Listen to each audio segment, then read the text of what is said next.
Bonjour à tous. Eh bien, je suis Daniel Dargy et aujourd'hui, on va parler du thème les missionnaires de la bonne nouvelle. Et pour ce faire, j'ai mon hôte ici, Sœur Yvette Barriot. Bonjour, Sœur Yvette. Bonjour Daniel. Merci de me recevoir dans votre maison pour parler des missionnaires de la bonne nouvelle. C'est une grâce pour moi. Merci beaucoup. Alors, Sœur Yvette, j'ai beaucoup de questions à vous demander. On va essayer de faire le tour rapidement parce que je sais que vous avez l'histoire des missionnaires de la bonne nouvelle, c'est une grosse histoire. On en a parlé avant. On a essayé de couper ça pour faire ça d'une façon le plus condensée. On va sûrement pas être capable d'aborder tous les sujets, mais on va essayer de faire le mieux possible pour que les gens comprennent mieux votre communauté. En passant, les missionnaires de la bonne nouvelle, là, c'est-tu une secte, ça? C'est quoi ça? Non, on est avec l'Église, on aime l'Église. Puis, dès le début, c'est l'évêque de la Pocatière qui nous a des lettres officielles. C'est sûr qu'une communauté, ça se fonde pas sur le tabac. Hein. On passe par des morts, puis des résurrections, on passe au moulin à viande, mais ça fait rien. On est avec le Seigneur. Le but, c'est de répondre à l'appel du Seigneur. On le répond avec nos richesses et avec nos limites. Parce que quand vous formez une communauté, comme je viens de vous dire, comme vous avez dit, c'est pas toujours facile, il y a des épreuves, il y a beaucoup de choses à traverser. Certainement. Puis quand est-ce que ça a commencé, là, pour dire, au tout début, avant même de former les missionnaires, d'où c'est venu ça? Nous autres, moi j'étais responsable de l'Office d'éducation chrétienne à l'évêché d'Autrive. En quelle année? Dans les années 73. Je travaillais avec l'abbé Marcel Lénès, qui lui aussi faisait partie du conseil épiscopal. Nous avons vécu pendant 10 ans l'expérience du renouveau charismatique, qu'au départ, nous étions sur les briques, comme on dit en bon français, mais Seigneur ça a servi de ça parce qu'on voulait que l'expérience charismatique soit encadrée. Et en fait, quand on est parti du diocèse de Haute-Rive, tout le monde avait il y avait des groupes dans tout le diocèse, mais le curé assistait aux réunions. Ça fait... On a vraiment voulu que ce soit on voulait répondre à l'appel du Seigneur, mais on voulait s'assurer que c'était quelque chose de solide. Puis là, vous avez senti à quelque part, à un certain moment donné, vous m'avez dit, essaye de purifier ton Église, ou quelle sorte de message vous avez reçu? Ah, le début, ça s'est formé. Au début, dans le renouveau charismatique, on sait qu'il y avait beaucoup de prophéties qui se disaient, puis nous autres, on était réticents à ce moment-là. Vous aviez peur qu'il y ait des dérapages ou toutes sortes d'affaires? C'est ça. Ben, à un moment donné, on était un groupe des prêtres, des laïcs, puis moi, j'étais là. Puis le Seigneur a dit, vous êtes responsables du sang qui coule. Vous laissez enseigner la foi à des gens qui n'ont pas la foi. Puis il disait, purifiez vos écoles, purifiez vos églises, vos cégeps. Et on sort de cette réunion-là. Quand on est sorti, il y avait un groupe de policiers qui nous attendait. Ah, ouais. Le président de la commission scolaire, le fils du président de la commission scolaire, venait de tuer son père, sa mère, ses frères, ses sœurs. Et il y avait un des professeurs de notre groupe qui l'avait vu dans les derniers temps. Ça fait les policiers venaient pour le questionner, mais ça a été le début d'un éclatement. Les gens ont vu que c'était sérieux la parole de Dieu, il faut la prendre ça au sérieux. Et dans la paroisse cathédrale, il y avait à peu près, la pratique était presque nulle. Qu'est-ce qui s'est passé après? Après, à partir de ce journée-là, la paroisse, tous les soirs de la semaine, il y avait des groupes de 200, 300 personnes. Et le Seigneur a tellement multiplié ses guérisons spirituelles et physiques qu'on s'absentait une demi-journée et on avait hâte de voir quel miracle le Seigneur avait fait. Est-ce qu'il y avait beaucoup de... Le Seigneur était vraiment présent, même il y a eu des guérisons, comme vous dites. Beaucoup de guérisons. Donc, tout ça, ça a duré de 73 pour dire à peu près vers 83. Puis après ça, là, l'abbé Marcel avait été prêté au diocèse d'Autrive pour 1 an. Ça faisait déjà plusieurs années. Il devait retourner dans son diocèse. Et moi, je suis retournée en même temps. J'appartenais toujours au Sœurs de la Charité dans ce temps-là. Je demeurais à la Pocatière et j'étais comme agente de pastorale dans sa paroisse à Saint-Pacôme. Puis là, nous avons travaillé beaucoup avec le renouveau charismatique, mais nous avons commencé les bases de la communauté. Vous avez enregistré vos lettres patentes et créé vraiment... Officiellement au gouvernement, nous avons eu les lettres patentes du gouvernement. Nous avons eu l'approbation de l'évêque à ce moment-là. OK. Puis après, là, c'est là que vous avez, pour ainsi dire, quitté les sœurs de la Charité? Oh, pas tout de suite. Non, ça a pris bien du temps. On était ici, puis à un moment donné, c'est l'évêque d'ici qui m'a dit « Tu peux pas rester dans deux communautés indéfiniment. » Mais après ça, nous autres, on était bien, c'est pas gros, mais il y avait une personne qui avait vécu avec nous à Autry, puis qui avait formé un groupe de missionnaires de la Bonne Nouvelle ici. C'était plutôt très... Mais quand vous dites ici, on n'est pas encore à la maison. On dit dans le diocèse ici. Dans le diocèse, on parle du diocèse, on n'est pas ici. Diocèse, mais là, à Saint-Bruno. Vous êtes parti dans une maison à Saint-Bruno? Oui, nous sommes partis dans une maison à Saint-Bruno, mais on n'a pas resté longtemps, peut-être 1 an à Saint-Bruno. L'évêque nous a offert une maison qui appartenait à l'évêché, l'Escaleté. Nous avons vécu quelques années dans 5-6 ans. Encore, ça n'a pas duré longtemps. Oui, c'est parce que la maison s'écroulait. Puis finalement, à quelle année vous êtes arrivé ici, dans la maison présentement, où on est présentement? 91, je pense. 91, 92, à peu près. OK. Peu. Ben, peut-être c'est une bonne occasion, tant qu'ailleurs. Peut-être, est-ce que vous accepteriez de nous faire visiter votre maison et où aller présentement? Sûrement. Merci. Sûrement, je te suis. Merci. Donc ici, c'est quoi la pièce? C'est un petit salon où les conférenciers aiment se reposer ou discuter, puis en même temps nos archives qu'on met là. Alors là, on rentre dans une autre pièce. Ici, c'est ma chambre, c'est mon bureau, c'est la chambre de bain, et c'est surtout mon lieu de travail que j'ai. Ah, c'est ici que vous faites tous vos courriels? On passe beaucoup d'heures au cours de la journée. OK. Ici, c'est le salon communautaire.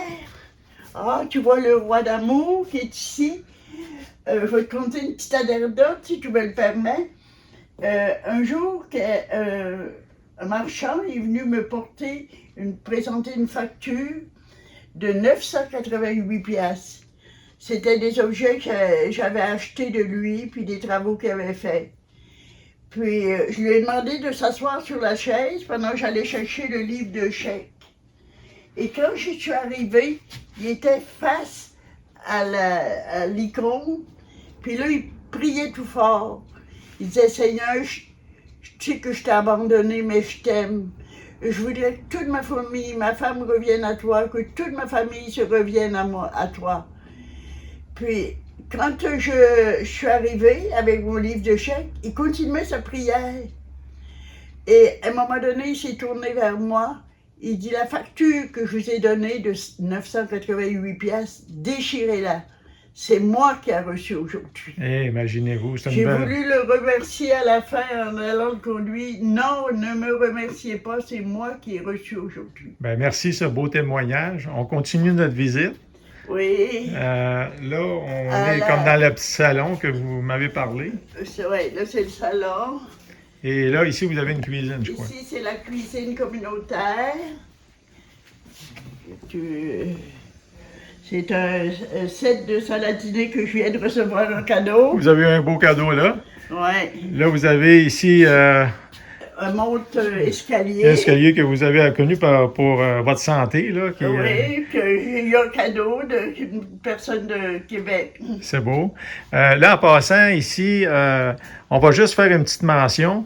On voit ici, je vais me permettre de dire, on a ici derrière la porte ici une chapelle. Oui. Par contre, on ne va pas le montrer, on ne va pas rentrer dans la chapelle parce que c'est un lieu quand même de prière où les gens ont face à Dieu là, des intentions personnelles. Donc, on va garder ça quand même secret. OK. Donc, on va aller... par contre, on va aller au sous-sol. Oui. Si vous voulez nous montrer le sous-sol. Sûrement. Mais permets-tu de prendre la chaise? Absolument. On va vous suivre.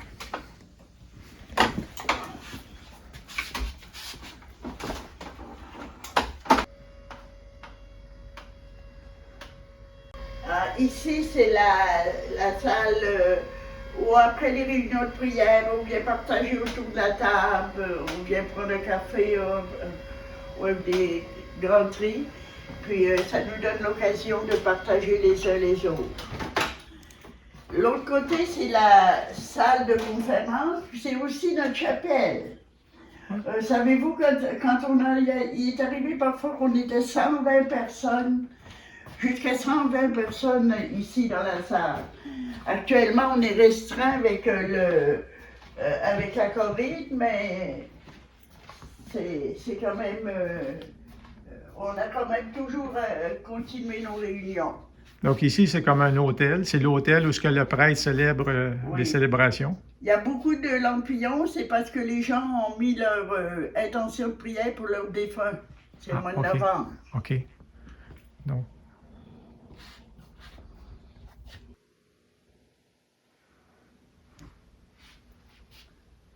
Ça, c'est le Jésus, roi d'amour, qui a séduit bien des cœurs.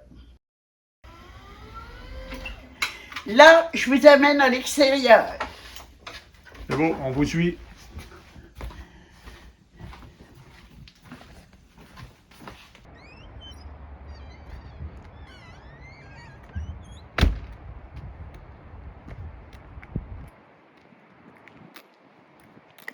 Ça, c'est la maison centrale des missionnaires de la Bonne Nouvelle. À côté, vous avez le garage. Puis en arrière des scènes, c'est un lieu de rassemblement l'été. C'est sûr que c'est plus beau que l'été parce qu'il y a des fleurs. Ici, c'est un ermitage où les gens viennent se recueillir l'été, passer une journée, des fois une semaine. OK. Avec Jésus seul. Ah, c'est intéressant. Vous aviez une statue là-bas où vous vouliez nous parler aussi? Oui, c'est la Vierge de Merouba. C'est une ancienne... la première ministre du Liban qui a apporté ça ici, Madame Saadé. Et elle a fait construire beaucoup d'églises à travers le monde. Elle a dans ses mains la pomme. Elle dit, Adam et Ève ont mangé la pomme et la mort s'est introduite. Le nouveau fruit que Marie apporte, c'est Jésus qui apporte la vie. On s'en va, on va à l'intérieur.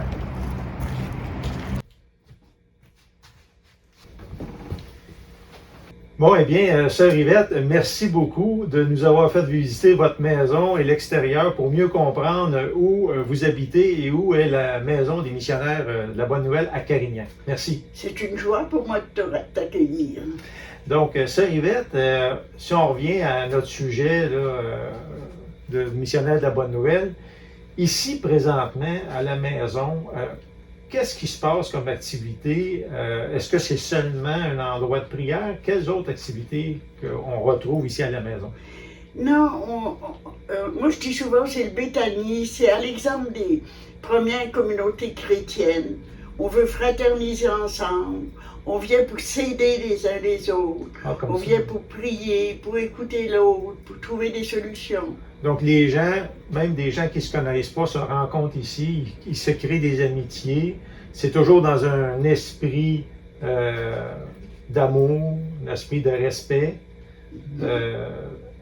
Donc c'est ça que, si je comprends bien, vous avez aussi des activités. Je pense que vous m'avez parlé, des fois vous faisiez des soupers après la messe ou des choses comme ça. Oui, l'important c'est qu'on ne soit pas juste des priants qui se rencontrent d'un côté de l'autre, mais des frères et des sœurs qui s'aident à avancer vers le Christ. Ah, c'est beau, c'est une belle mission. Puis en passant, on revient dans le passé. Vous m'avez, je regarde votre médaille que vous avez autour du cou. Est-ce que vous pouvez nous la montrer? Oui. Ah, OK, cette belle médaille, ça, c'est quoi ça? Ça, c'est la croix de la communauté. Mais au début, c'était la croix de la communauté. Mais là, Jésus nous a demandé que ce ne soit plus la croix de la communauté, mais la croix de Jésus, roi d'amour. Et puis comment c'est arrivé, ça, cette médaille-là?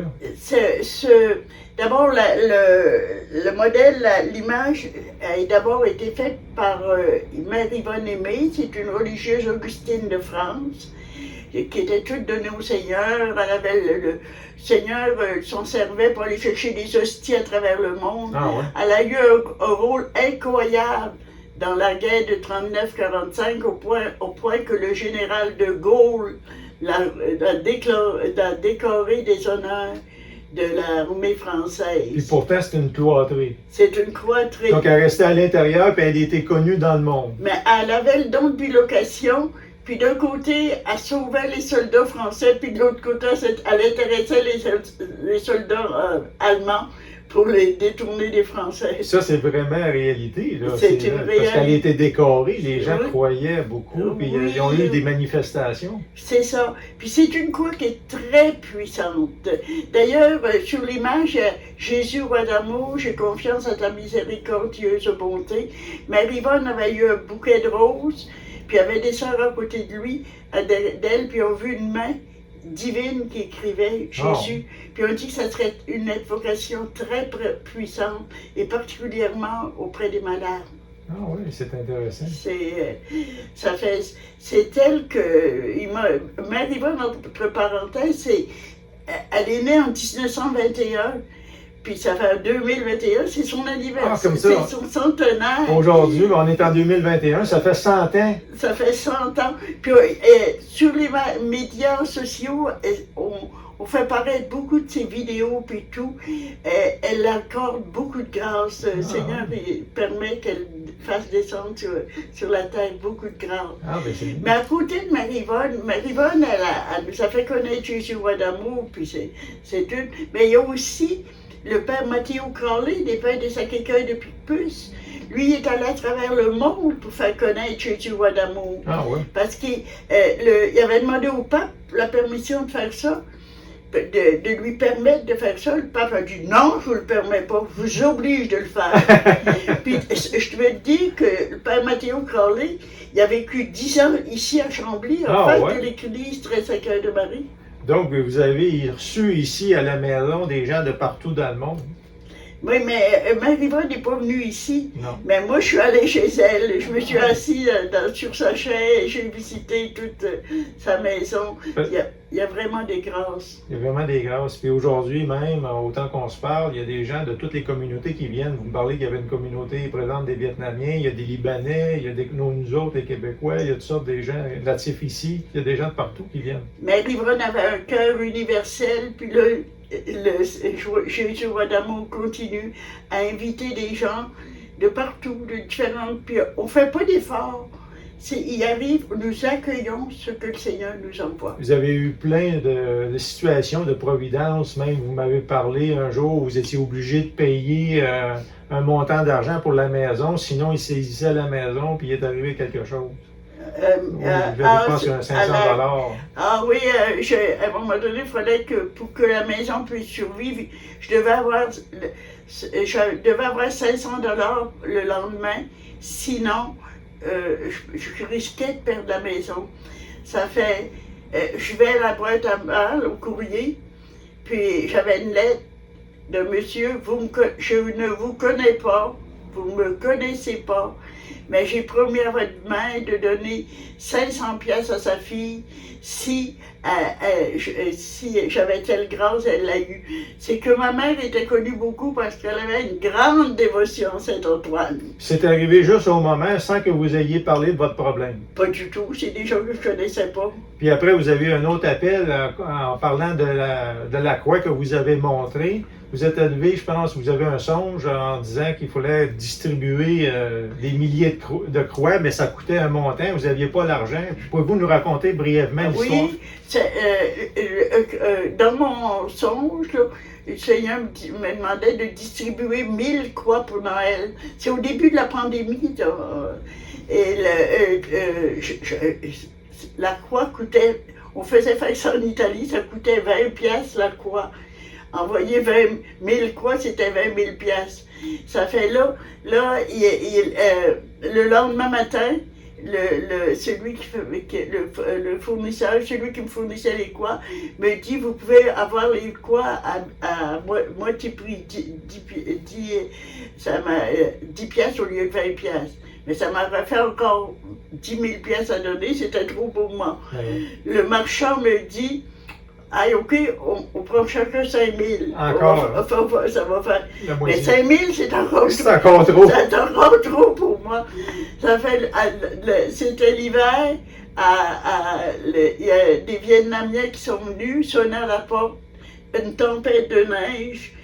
Je réponds, puis ils ont dit, on a dit qu'ici c'était la maison de Dieu, on veut venir prier avant de retourner au Vietnam. Puis on a vécu une vraie Pentecôte. Puis il y a une madame, après, là, ils ont voulu avoir les croix, bien sûr, ça fait, ils les ont bénis, puis il s'est passé des choses extraordinaires. Puis il y a une madame qui dit, les prêtres avaient dit, en retournant au Vietnam, on va faire la procession avec les croix, puis dans la paroisse, puis on va demander que le Vietnam vienne catholique, tout. Ça fait, il y a une madame qui dit, que je ne connaissais pas, elle dit, oui, vous allez faire la procession, mais vous ne le ferez pas seul. Elle dit, moi, en arrivant au Vietnam, vous faites faire 6 000 croix comme ça, puis elle dit, c'est moi qui paye. 6 000, ça fait 1000, là. Excusez, 5 000. 5 000. 5 000 quoi. Puis elle dit, c'est moi qui paye. Puis ça a été fait en un bien de temps parce qu'elle voulait qu'ils distribuent dans les pays voisins. Mais les croix étaient faites au Vietnam. Ceux-là, les 5 000 vont être faits au Vietnam. Mais pour revenir là, au montant d'argent qui vous manquait. Il manquait 5 000 piastres. 5 000 piastres. Là, après la visite des près du Vietnam, j'étais 3 jours, j'étais pas sur la terre. Là, les jeunes diraient que j'étais dans les vapes. Mais après 3 jours, j'ai un téléphone d'une personne qui me dit, êtes-vous occupé aujourd'hui? J'ai dit, non, je peux t'accueillir. Elle dit, je vous avais promis 5 000 piastres. Moi, j'avais compris que c'était 500. Puis, je n'avais pas attaché d'importance à ça. Elle dit, j'ai promis 5 000 piastres pour les croix. Ça fait, avant Noël, dans l'espoir d'une dizaine de jours, une semaine, 10 jours, toutes les croix étaient payées. Il y avait 6 000 croix qui partaient à travers le monde, gratuitement qu'on donnait. Là, c'était plus rendu 1000, c'était rendu 6 000, puis ça avait tout été payé. Tout était payé. Sans que vous ayez fait de vraiment... Je n'ai pas fait de publicité pour ça. C'est vraiment la grâce de Dieu. C'est le Seigneur qui le voulait. Et aujourd'hui, à travers de votre activité, à travers de toutes les choses que vous faites à la maison, ben la maison reste vivante. C'est que, oui, ces croix-là, j'avancerai pas longtemps sur ça, mais c'est que partout où ils sont entrés, ils ont fait des gros miracles. Juste sur la croix, il y aurait un DVD à faire, juste sur la croix. On n'en parlera pas. Oui, une autre fois.